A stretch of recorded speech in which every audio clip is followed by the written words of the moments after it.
Now, one of the things that I learned by starting a marketing company and going with marketing, marketing is one of the first things that you should not cut when you're not making the money.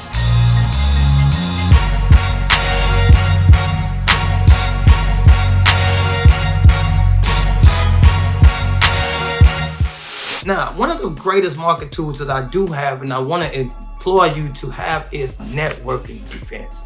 Get out and network, and after the networking events, do your follow-up, set up one-to-ones, and go out and learn how to impact other people's businesses. Don't worry about what they can do for you.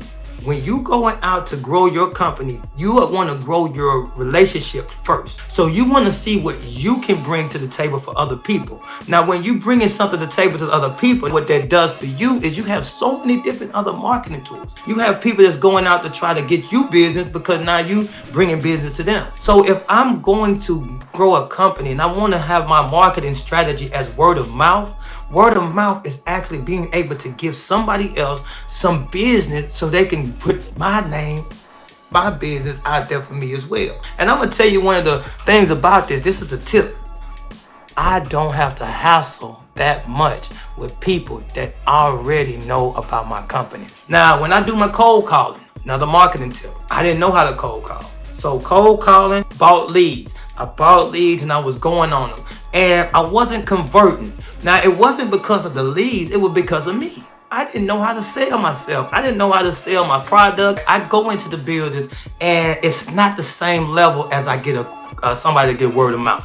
When I get a referral from a word of mouth, those are easier to close. Also, they don't haggle for the price. And so it pays to build relationships. So one of the best things that I say to do for those that's growing a company or want to grow your cleaning business or anything, you go out, get your stuff on autopilot, start networking events. And if you are in the business, just set up some time on your calendar to go network and then follow up after the networking event. I've seen a lot of people go to the networking event and say it don't work. You didn't follow up. You go to the one-on-one, one-to-one, and figure out how you can benefit them. And then you see how it come back on you. Even if you're in the beginning part of the stage, the beginning stages, you can still give something to somebody else. You think about it, you reap what you sow, right? So one of the marketing tips, like I said, the first one is networking. Now, I mentioned cold calling. Cold calling is another great one. I was buying leads at first. I was getting them and I was walking through them. That's where I was before I got up. And I wasn't closing. Now, some people, they didn't really want the service, but they was interested. But I didn't sell the service when I got there. And then when I left, I didn't follow up to make sure the service was sold. I thought they were just gonna hit me up. I'm not knowing that I called them. It's time for me to make them I gotta get them to commit. I gotta get them to move, right? Another marketing strategy is your emails, right? So we start from cold calling. Now we go to email, and your emails come from your follow-ups. So you craft you some emails. Now you got ChatGPT. Yeah, you can craft your emails. Hey, give me a follow-up emails that are not too salesy, that sells my business. My company name is such and such and such and such.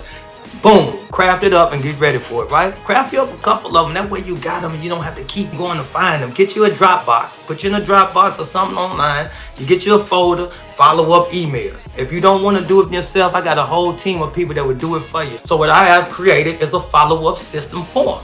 Now you have other software that do your follow-up. You have MailChimp, you have CRMs that do your follow-up for you, and you pay your monthly fee, and then you put your email campaign in. Now I also have a software that I've purchased that looks at what emails are doing good and what emails are not doing good. So that way I can kind of help other people with the emails that I got, craft them, see which one working. If they working, I can create that for them after the analytics that I pay for with my subscription on my services that I have. So you got your email campaign, you got your cold calling, and now we got the number one that I think is more challenging.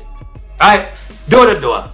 Regular cold calling. When you do regular door-to-door marketing, you want to make sure you know your market area that you want to go into. So for me, since I was not the most savvy person that's going to get the market, the door-to-door, I was kind of afraid. I was scared, fear. I was scared to hear no, right? So what I did was I challenged myself. I challenged myself to go here. I challenged myself to go hear no's. I used to tell myself, I'm going to get 5 no's today. And what I realized by challenging myself to get no's is that I wasn't actually getting a no. I would get, it's not the right time, we just hired a cleaning company, or we not into your service. Cause see, I'm just going into the door. So I didn't hear actually no, like it's a mean, harsh no. It was just, reasons why that it might not be a good fit. This is the reason why cold calling works as you walking door to door. Now, what we can do is in that marketing sequence, we can mingle the two. We can co-mingle here. Cold calling and door to door. You throw a bomb, pow. You get your cold caller, you go in there and say, hey, we're going to that building there, right? So you do that call, you knock on the door or whatever, you walk in, you talk to this person. Now you hit the area. You scab in the area. You know what I mean? You're mixing them together, right? You want to mix a couple of these marketings together. Now, when you check in your market, right? You check in your market to see which one will be easier for you. For me, I took the wimpy way out, and I ain't gonna lie. I went to, I tried it. I tried to go offices and stuff like that, and that wasn't giving me no traction. So what I did was I pivoted. I pivoted over to residentials. I went to apartment complexes, and guess what I did? I got some traction. I started walking in these apartment complexes, and I started talking to these property managers, and I started to get traction on my door to door. They telling me, hey, come back in this month. Then I started going in there, and I started going home, and I started getting to the office, and I started looking up how many property managers or how many apartment complexes in my area, and I started mapping them out, and I started going, and then I started getting clients from there. I'm not gonna go too deep on down in the marketing, but just know that you have many different ways. Social media marketing, websites, all of those are effective marketing strategy for your cleaning business so you can level it up.